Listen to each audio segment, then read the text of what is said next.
नमस्कार मित्रों, SS Gujarati language में आप सभी का फिर से स्वागत है। मैं हूं संगीता शुक्ला, आपकी कोच। जैसा कि आप जानते ही हैं कि मैं गुजराती को नॉन गुजराती स्टूडेंट्स के लिए इजीली कैसे वो लोग सीख सकते हैं, इसके लिए उसको हिंदी में सिखा रही हूँ। जो कॉम्पिटिटिव एग्जाम्स में बच्चे बैठते हैं उनके लिए गुजराती सीखना बहुत ज़रूरी होता है। तो आज का विषय है हमारा संज्ञा। संज्ञा यानी नाउन। નાઉન मतलब कि संज्ञा ત્રણ પ્રકારની હોય છે: વ્યક્તિવાચક, જાતિવાચक અને ભાવવાચક। संज्ञा तीन प्रकार की होती है: व्यक्तिवाचक, जातिवाचक और भाववाचक। व्यक्तिवाचक संज्ञा किसे कहते हैं? कोई एक ચોક્કસ व्यक्ति, वस्तु, સ્થળ કે પદાર્થના નામને व्यक्तिवाचक संज्ञा કહેવાય છે। जैसा कि आपको पता ही है कि हर किसी चीज का हम नाम देते हैं। कोई भी चीज ऐसी नहीं है जो बिना नाम के हो। तो जो भी वस्तु का नाम है वो व्यक्तिवाचक संज्ञा हुई। कोई भी वस्तु हो, चाहे व्यक्ति हो, चाहे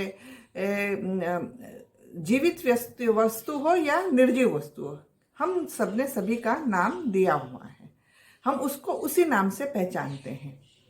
तो जिस भी वस्तु का नाम होता है तो वो नाम को हम संज्ञा के द्वारा पहचानते हैं।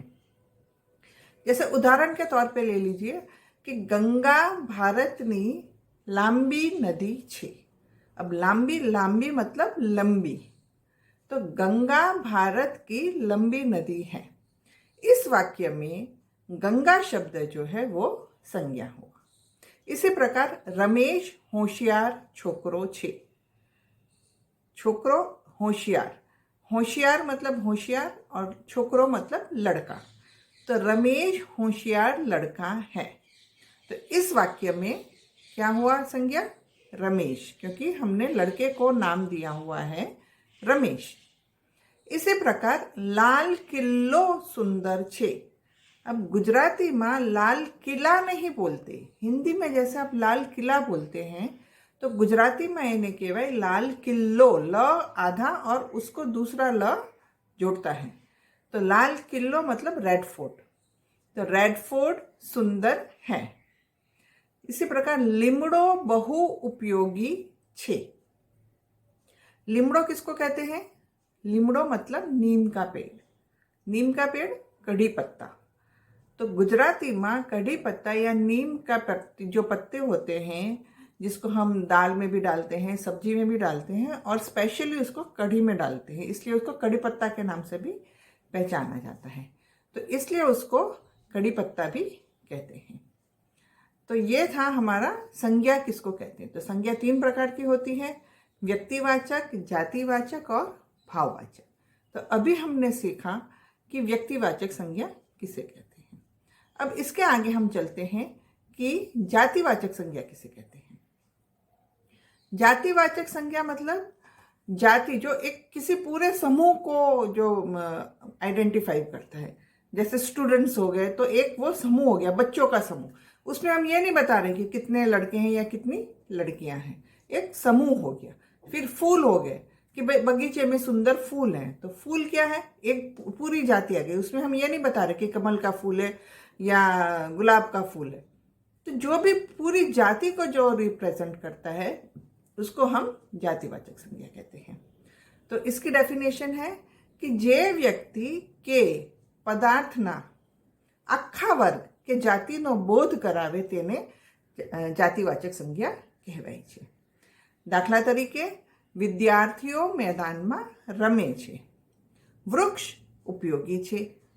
भारतમાં अनेक राज्यों छे। हमें कोई स्पेसिफाई राज्य नहीं बतावी रह्या કે ગુજરાતનું राज्य છે કે બિહારનું राज्य છે કે उत्तर प्रदेश છે। अनेक राज्यों છે। तो पूरे जो બધા राज्यों के सभी राज्यों को जो रिप्रेजेंट करता है तो उसको राज्य, सारे राज्य आ गए। तो भारत में अनेक राज्यों છે। बगीचाમાં सुंदर फूल છે। तो स्टूडेंट्स, आपको पता लग गया होगा कि जातिवाचक संज्ञा किसको कहते हैं। तो जो पूरी जाति को बताता है उसे जातिवाचक संज्ञा कहते हैं। इसके बाद आता है भाववाचक संज्ञा। भाव मतलब जिसको हम स्पर्श नहीं कर सकते, जिसको हम टच नहीं कर सकते, लेकिन अनुभव कर सकते हैं। तो क्या है ऐसी चीजें कि जैसे गुस्सा हो गया, प्रेम हो गया, क्रोध हो गया, फिर सेवा, किसी का विचार, मिठास, खट्टापन, कड़वापन, हम उसको अनुभव कर सकते हैं अपने इंद्रियों के द्वारा, लेकिन हम उसको टच नहीं कर सकते।